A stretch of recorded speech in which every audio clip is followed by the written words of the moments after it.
Students, यहां पर हमें P और Q लाइन पैरेलल दिया गया है, मींस समांतर दिया गया है। अब हमें A, B, C, D ये चारों का वैल्यू निकालना है। तो स्टूडेंट्स, आप कनेक्शन सिर्फ P और Q से ही लगाओगे। मैं इसे ओवरराइट करता हूं, सिर्फ P और Q ही हमारे लिए इंपॉर्टेंट है, वही पैरेलल है। तो ये रेड लाइन और ये रेड लाइन, ये दोनों समांतर हैं, इन्हीं पर हम सारे एंगल्स चेक करेंगे। तो देखिए स्टूडेंट्स, सबसे पहले ए कैसे निकलेगा। तो ए निकालना वेरी इजी, ए निकालना बहुत ही आसान है। इन दोनों को देखो, ब्लू लाइन पे बने हैं, तो ये एक ही लाइन पर बने हैं, इसलिए लीनियर पेयर एंगल्स हैं, रेखीय युगल कोण हैं। तो यहां पर लिखता हूं मैं लीनियर पेयर एंगल्स, मतलब रेखीय युगल कोण, जिसके अंदर आपका A है और 110 है। तो यहां पर लिखोगे A plus 110 is equal to 180 degree. Linear pair angles का प्लस 180 होता है, प्लस इस साइड जाकर माइनस हो जाएगा। A is equal to 180 minus 110 means 70 degree. तो A आपने ढूंढ निकाला 70 डिग्री, A का वैल्यू है 70 डिग्री। ठीक है, चलिए आगे। अब B कैसे निकलेगा, B कैसे निकलेगा चेक कीजिए। B को निकालने के लिए हम क्या आइडिया लगा लेते हैं, पहले यहां पर फाइंड कर लेते हैं, यहां पर फाइंड आउट कर लेते हैं कि कितना है। तो यहां एक अल्फाबेट लेते हैं K। अब देखिए स्टूडेंट्स, K और ये 110 क्या है, करस्पॉन्डिंग एंगल है, मतलब संगत कोण। तो संगत कोण क्या होते हैं, सेम साइज के। ये 110 है तो ये भी 110 हो जाएगा। ये 110 होने के बाद इसके साथ में लीनियर पेयर एंगल, मतलब रेखीय युगल कोण बना रहा है, तो आ जाएगा। तो पहले K फाइंड आउट करते हैं, K इसका क्या है, करस्पॉन्डिंग एंगल। तो यहां लिखा जाएगा second point, as per figure means आकृतिनुसार करस्पॉन्डिंग एंगल्स, मतलब संगत कोण, हिंदी में संगत कोण। बताइए K किसके साथ संगत बना रहा है, 110 के साथ में। तो K is equal to 110 degree हो जाएगा। करेक्ट ना स्टूडेंट्स, इस ग्रुप में जहां पर 110 है, इस ग्रुप में वहीं पर K है, ये संगत कोण है, करस्पॉन्डिंग एंगल है, सेम होंगे, तो K का वैल्यू 110 हो गया। तो यहां लिखा जाएगा 110। अब इसके बाद स्टूडेंट्स, आपको पता है कि ये एंगल और ये एंगल लीनियर पेयर एंगल बना रहे हैं, लीनियर पेयर एंगल। तो रेखीय युगल कोण के हिसाब से दोनों को प्लस करें तो 180 आना चाहिए। तो चलिए लिखते हैं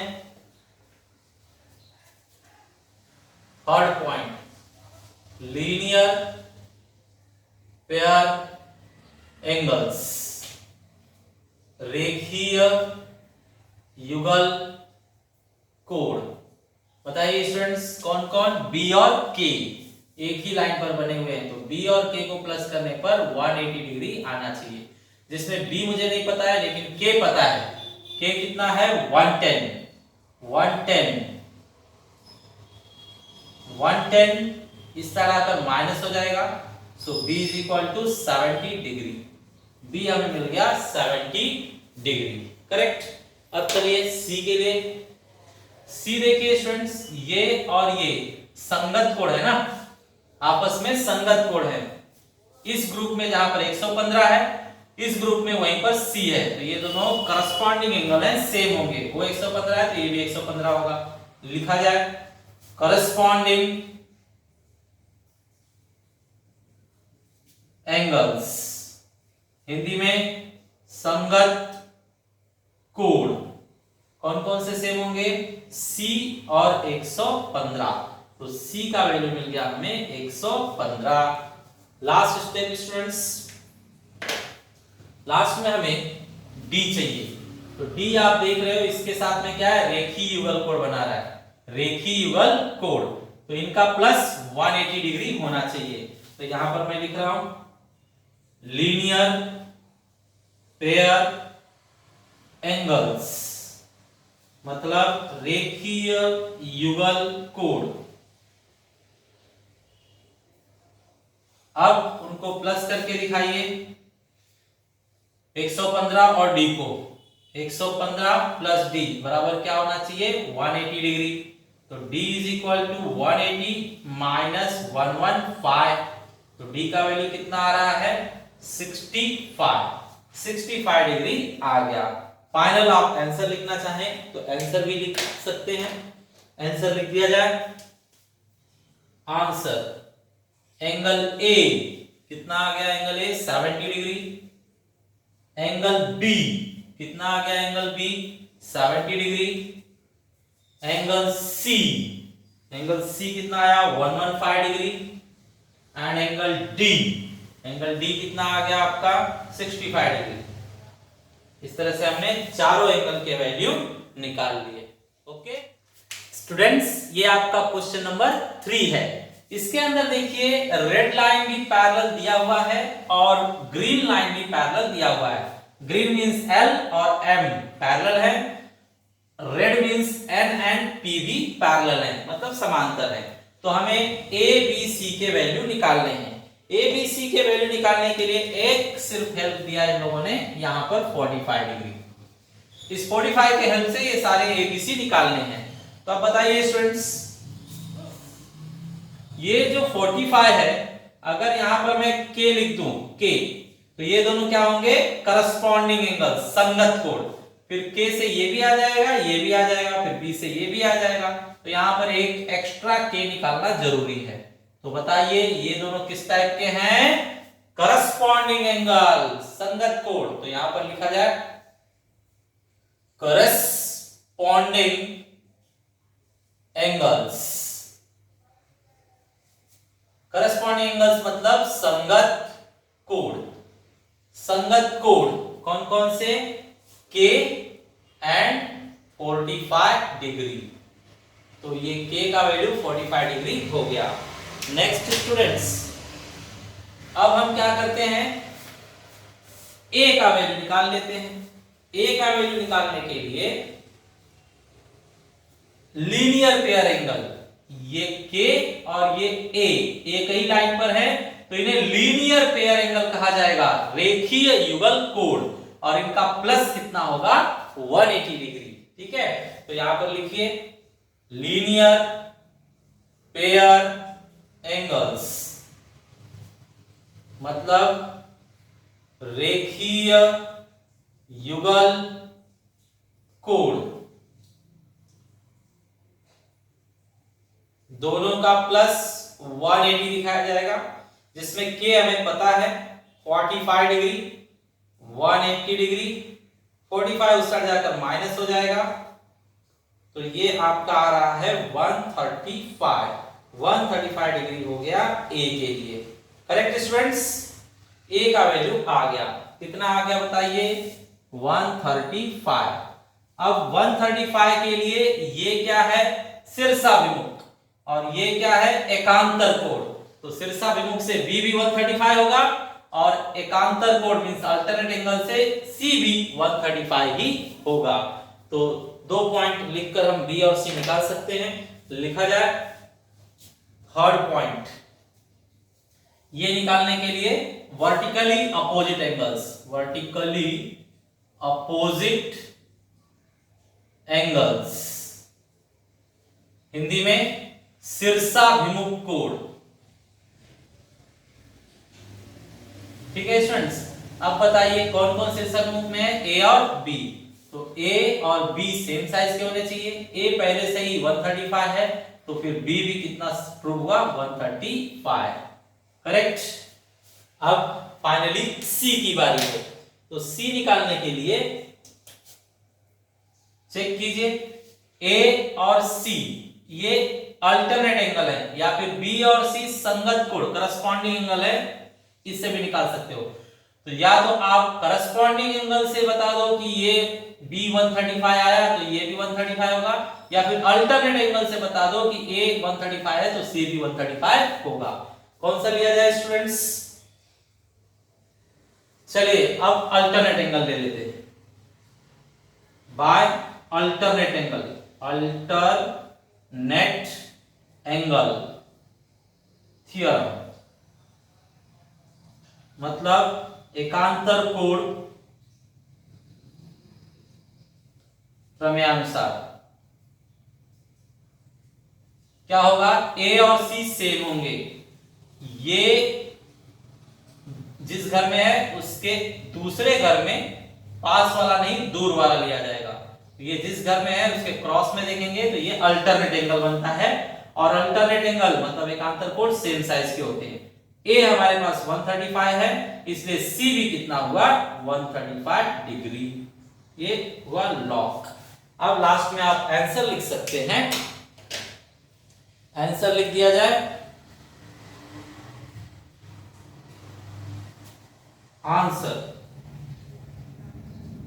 angle A is equal to 135 degree, angle B is equal to 135 degree, angle C is equal to 135 degree.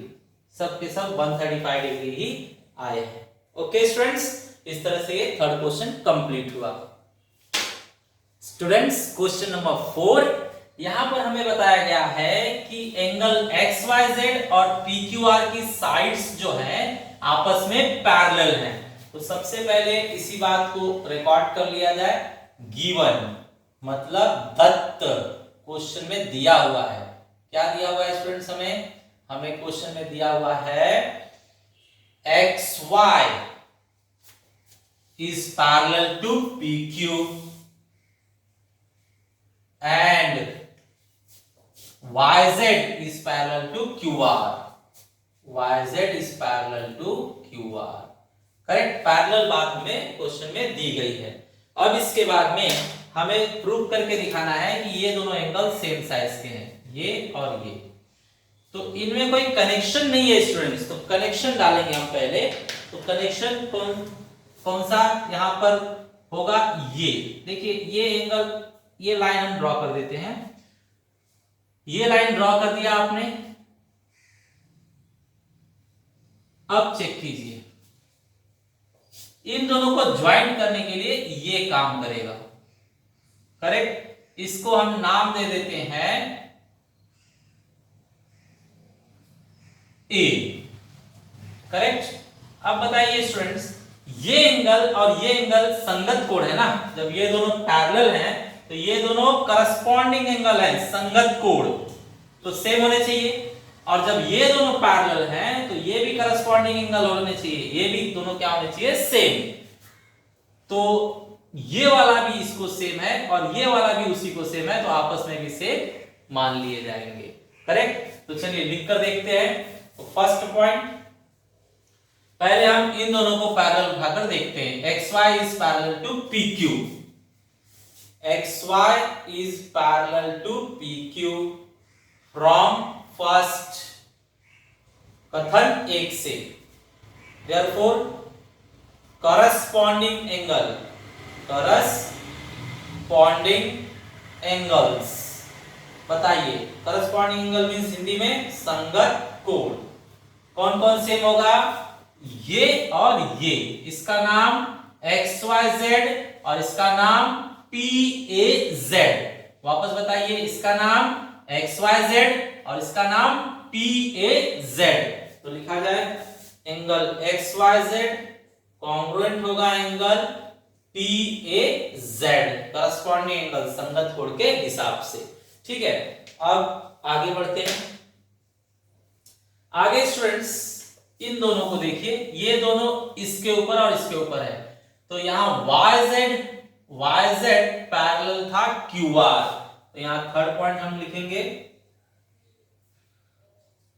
YZ parallel QR, ये भी फ्रॉम फर्स्ट कथन एक में लिखा गया है। अगर YZ पैरेलल QR है तो ये दोनों फिर से करस्पॉन्डिंग एंगल हुए, तो यहां लिखेंगे करस्पॉन्डिंग एंगल्स, मतलब संगत कोण। अब बताइए कौन कौन सेम होगा, ये और ये, करेक्ट। तो इसका नाम मैं पहले लिख लेता हूं PQR और PAZ। वापस बताइए, इसका नाम PQR और इसका नाम PAZ। तो angle PQR is equal to angle PAZ। अब फाइनल आप अपना कंक्लूजन दे दीजिए। फ्रॉम फर्स्ट एंड सेकेंड, मतलब कथन 2 और 3 से लिखना है। From second and third, from second and third. अब चेक कीजिए, सेकेंड में XYZ PAZ को सेम है और थर्ड में PQR भी PAZ को ही सेम है, तो दो के दोनों PAZ को ही सेम है, तो आपस में भी सेम होंगे। या आप ऐसे कह सकते हैं, दोनों का राइट हैंड साइड सेम है तो लेफ्ट हैंड साइड भी सेम होगा। तो यहां पर हम बोल सकते हैं PQR is congruent to angle XYZ। Correct students, तो इस तरह से हमने ये कंप्लीट कर दिया। करेक्ट, इजी था, आसान था। स्टूडेंट्स, ये आपका क्वेश्चन नंबर 5 है। इसके अंदर देखिए हमें यहां पर वैल्यू दिया गया है, ये जो एंगल है 105 डिग्री दिया गया है और इसका नेम हमें बताया गया है। नेम हमें खुद से लेना है BRT। इसका नेम क्या ले लेते हैं, BRT। तो ये BRT 105 है, बाकी ये सभी निकालने हैं। तो ART मतलब ये वाला एंगल, तो ये तो लीनियर पेयर एंगल है, तो लीनियर पेयर एंगल से निकाल लिया जाए। Very easy it is, linear pair angles. Linear pair angles के हिसाब से स्टूडेंट्स मतलब रेखीय युगल कोण। रेखीय युगल कोण के हिसाब से दोनों का प्लस कितना होना चाहिए, 180 डिग्री। दोनों कौन, ये ART और ये BRT। ART और BRT, इसका नाम ART और इसका नाम BRT। तो ART BRT, ART और BRT दोनों का वैल्यू कितना होना चाहिए, 180। ART पहले से नहीं पता है, ढूंढना है, लेकिन BRT पहले से पता है, कितना, 105। अब उस साइड ले जाकर माइनस कर दीजिए। So ART is equal to 180 minus 105। Minus करके देखिए कितना आता है, ये आ रहा है आपका 75 डिग्री। ठीक है, तो ART हमने पहला ढूंढ निकाला, इसे कट कर देते हैं, ये काम हो गया। Next CTQ। CTQ ढूंढा जाए। स्टूडेंट CTQ कहां पर है, CTQ। अब ये CTQ आप देखेंगे तो इस एंगल का ये क्या है, संगत कोण है, करस्पॉन्डिंग एंगल है, तो ये दोनों इक्वल होने चाहिए। तो इसे करस्पॉन्डिंग से कर लीजिए, करस्पॉन्डिंग एंगल्स मींस संगत कोण। संगत कोण में दोनों कोण क्या होंगे, सेम, मतलब CTQ और ART दोनों सेम होंगे। CTQ और ART दोनों सेम होंगे। CTQ हमें ढूंढना है और ART हम निकाल चुके हैं 75 डिग्री। इस तरह से हमने CTQ भी ढूंढ निकाला, CTQ को भी कट किया जाए। नेक्स्ट है हमारे पास DTQ। देखिए स्टूडेंट्स, अगर इससे आप रिश्ता देखेंगे तो लीनियर पेयर है, प्लस करने पर 180 आना चाहिए, और इससे देखेंगे तो करस्पॉन्डिंग है, सेम आना चाहिए। तो करस्पॉन्डिंग से कर लिया जाए, ये 105 है तो ये भी 105 आ जाएगा। ये वाला 75 आ चुका है, ये वाला 75, इसकी बारी है। तो चलिए ये निकालने के लिए करस्पॉन्डिंग एंगल लेते हैं। तो बताइए point number 3, corresponding angles means संगत कोण। बताइए कौन से दो लोग संगत कोण हैं? DTQ, इसका नाम DTQ और ये BRT। तो DTQ और BRT, DTQ हमें ढूंढना है, BRT पहले से 105 डिग्री है। इस तरह से DTQ भी हमने ढूंढ निकाला। लास्ट बचा PRB। सो PRB फाइंड आउट कर लेते हैं स्टूडेंट्स। PRB मतलब ये वाला एंगल। अब ये वाला एंगल दोनों के साथ रिश्ता रखता है, इसके साथ वर्टिकली अपोजिट है, 75 का 75 हो जाएगा, या फिर इसके साथ लीनियर पेयर एंगल है, प्लस करने पर 180 आएगा। तो हम इजी वाला दिखा लेते हैं, vertically opposite angle. Vertically opposite angles मतलब हिंदी में शीर्षाभिमुख कोण।